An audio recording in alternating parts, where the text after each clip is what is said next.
Hello students, welcome to EduFun Day. I'm your chemistry mentor for the chapter Classification of Elements and Periodicity in Properties. And today we are going to discuss a topic from this chapter, that is ionization enthalpy. तो देखिए आपकी ionization enthalpy क्या होती है. ये basically आपके पास एक measurable quantity है और आपको एक टेंडेंसी के बारे में बताती है, एक एलिमेंट की क्षमता के बारे में बताती है टू लूज अ इलेक्ट्रॉन.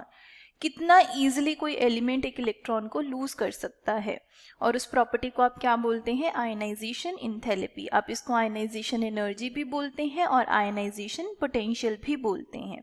अगर आप इसके यूनिट्स की बात करें, एनर्जी है तो आप इसको कैसे रिप्रेजेंट करेंगे, joule, calorie, electron volt, right. और अगर आप एक मोल की एनर्जी की बात करेंगे, एक मोल एटम्स की एनर्जी की बात करेंगे, तो आपके पास क्या आ जाएगा, किलो जाउल पर मोल, किलो कैलोरी पर मोल. और अगर आप एक एटम की बात करेंगे तो वहां पर क्या आ जाएगा, इलेक्ट्रॉन वोल्ट पर एटम.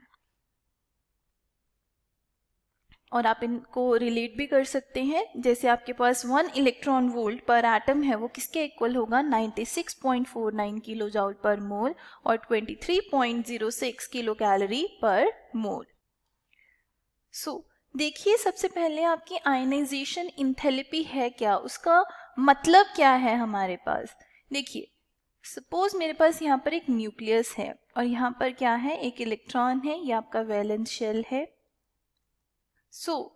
मुझे यहाँ पर इस एटम को कितनी एनर्जी देनी पड़ेगी, कितनी मिनिमम एनर्जी देनी पड़ेगी, सो दैट जो वैलेंस शेल में ये इलेक्ट्रॉन है इसको मैं यहाँ से रिमूव कर सकूं. ठीक है, the minimum energy required to remove the electron from the outermost orbit of your isolated gaseous atom. ये आप ध्यान में रखिए हमेशा कि आपकी जो आयनाइजेशन इंथैल्पी है ये एक न्यूट्रल एटम की प्रॉपर्टी है, ये मॉलिक्यूल की प्रॉपर्टी नहीं है. एक न्यूट्रल एटम में से एक लूजली बाउंडेड इलेक्ट्रॉन को रिमूव करने के लिए कितनी एनर्जी देनी पड़ेगी, वो आपके पास क्या है, आयनाइजेशन एनर्जी.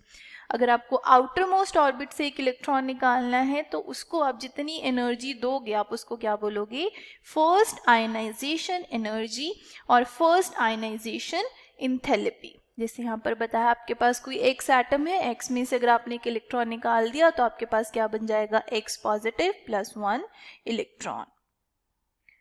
देखिए सेकेंड आयनाइजेशन इंथैल्पी क्या होगी, सेकेंड इलेक्ट्रॉन को रिमूव करने के लिए आपको कितनी एनर्जी चाहिए.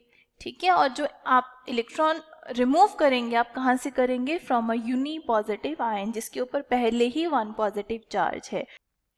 अब देखिए आप ये चीज़ को हमेशा ध्यान में रखिए कि जब भी आपको इलेक्ट्रॉन को रिमूव करना है तो आपको हमेशा एनर्जी देनी पड़ेगी, और जब भी एनर्जी रिक्वायर्ड हो, जब भी सिस्टम एनर्जी एब्जॉर्ब करे तो हमेशा वो एनर्जी क्या होती है, it is positive in nature. And इस प्रोसेस को आप क्या बोलते हैं, एंडोथर्मिक प्रोसेस.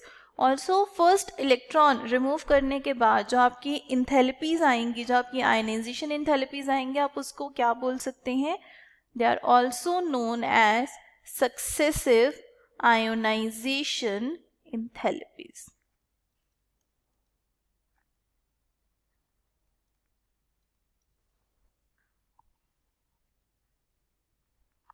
तो देखिए इस चीज़ का ध्यान रखिए कि आपकी जो सेकेंड आयनाइजेशन इंथैल्पी है वो फर्स्ट आयनाइजेशन इंथैल्पी से हमेशा ज़्यादा होगी.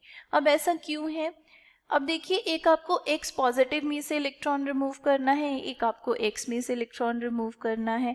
यहाँ पर आपके पास साइज छोटा है, न्यूक्लियर फोर्स क्या है, ज़्यादा है. Because of having more nuclear force इसमें से इलेक्ट्रॉन रिमूव करना हमेशा क्या होगा, मोर डिफिकल्ट होगा. दैट मीन्स यहाँ पर जो एनर्जी देनी पड़ेगी वो हमेशा क्या देनी पड़ेगी, ज़्यादा एनर्जी देनी पड़ेगी, ज़्यादा आयोनाइजेशन पोटेंशियल यहाँ पर चाहिए होगा.